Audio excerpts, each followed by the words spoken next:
Hello again, everyone. Hope you guys are all doing well and that the rest of your semester goes smoothly. My name is Kayla, and today I'm going to tell you a little bit about the life of William Blake and about a few of his works in detail.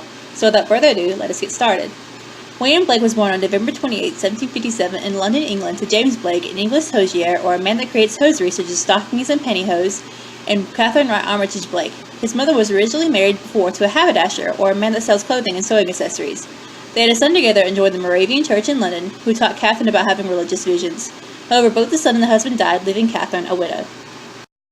She then met James, and the two got married and moved into Catherine's home on 28 Broad Street, Golden Square in London.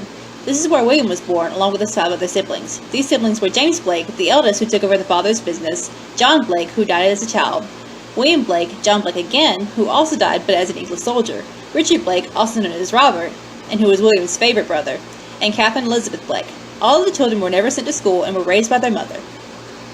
Since childhood, William wanted to be an artist. His father encouraged him and even sent him to Henry Parsons Drawing School in Strand, London. But the school ended up being a money pit and the parents could no longer afford it.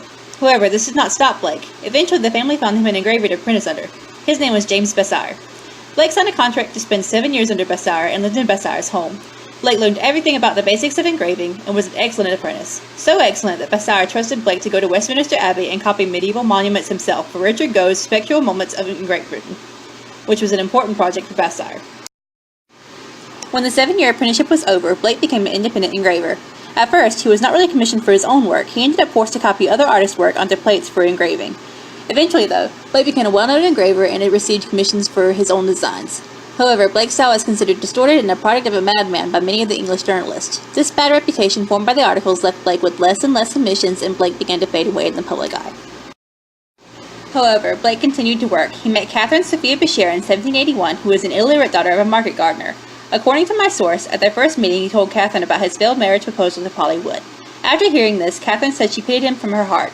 Then he asked her, "Do you pity me?" To which she replied, "Yes, I do most sincerely." After this, Blake looked up at her and told her that he loved her for that. The two then decided to get married. Blake taught Catherine how to read and write a little, how to draw and color, and the printing process, and she became his loyal assistant and companion. Blake's life went on nicely after that until the day that Robert died. William spent Robert's last day with him and stated that when Robert died, he saw his spirit leave his body, clapping his hands together with joy as he ascended into heaven. Because of his mother's Moravian roots, Blake believed in visions and had them regularly. Blake was disheartened when his brother died, but he moved on. One day, though, as Blake was working, he began to see a peculiar vision. His brother Robert had come to tell him something. Robert taught him a new way to engrave on copper using a liquid that was impervious to acid before the plate was etched. Blake called this new technique illuminated printing. This new technique made it possible for Blake to print and publish by himself. In 1794, Blake received his most important engraving commission. He was to illustrate and engrave every page of Edward Young's poem, Night Thoughts. The first of the 4-part series was then published, but resulted in failure. The work was mostly ignored or hated. Its failure brought Blake an even worse reputation. Blake even lost 2 frequent commissioners because of this. They were Joseph Johnson and Henry Fuseli. After this, Blake's main commissions were for watercolor paintings. Many were for illustrations of poems, illustrations of the Bible for ministers, and even illustrations of Shakespeare. Eventually, Blake found a way to make a small comeback. One of his friends, William Haley, offered Blake a patronage to work as his protege. Blake would make engravings for Haley's works and paint temporary portraits for Haley's library and miniature portraits for Haley's friends. Blake accepted and rented a small cottage in Feltham, Sussex for £20 a year. Haley gave Blake many commissions, taught him Greek and Hebrew, and found him other patrons to work for. However, Blake began to resent Haley's help.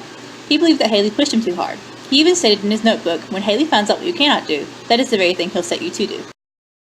He left Haley and returned to London to pursue art once more. He entered a few of his watercolor and tempera paintings at the exhibition of Associated Painters and Watercolors and at the Royal Academy of Arts exhibition, but they were ignored.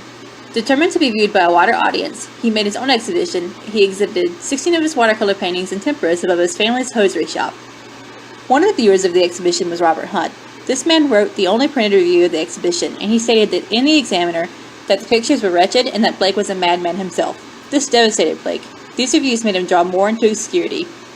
He engraved very few plates afterwards, and his commissions were mostly private. He sank further into poverty. Blake wrote poetry for himself and a few for profit, although his main profession was an engraver. Blake wrote poetry since he was a small boy. What made his poetry interesting, though, was that he drew borders around his poems. He incorporated a visual image around the painting to show what the poem meant. Often, though, the poem and the border seemed to contradict one another, leading the audience to use both the text and the image to find the true meaning of the poem. The first of Blake's collections of poems is Songs of Innocence. This collection includes The Chimney Sweeper, which is used in many AP literature classes today.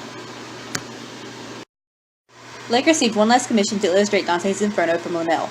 This series would never be finished, however.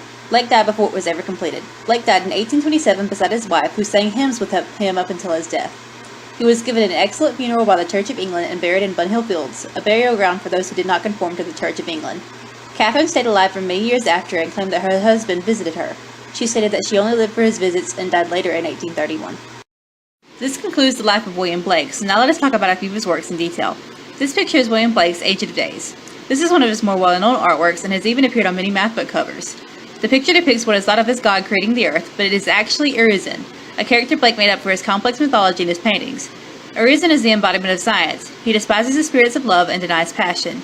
He is accurate and precise and is a being of reason. This is William Blake's Temptation and Fall of Eve.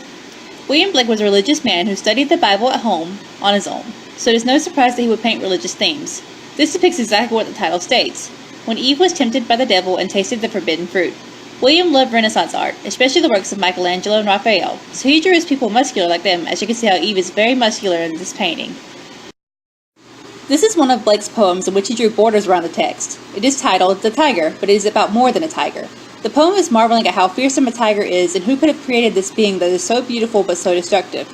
The tiger is meant to represent the evils of the world, and Blake is wondering if the same creator who created the lamb, or the wonderful things of the world, also created the tiger, the evil things in the world. These are my sources, and this concludes my presentation. I hope all of you enjoy the rest of your day, and I thank you for viewing my presentation. Have a good rest of the semester.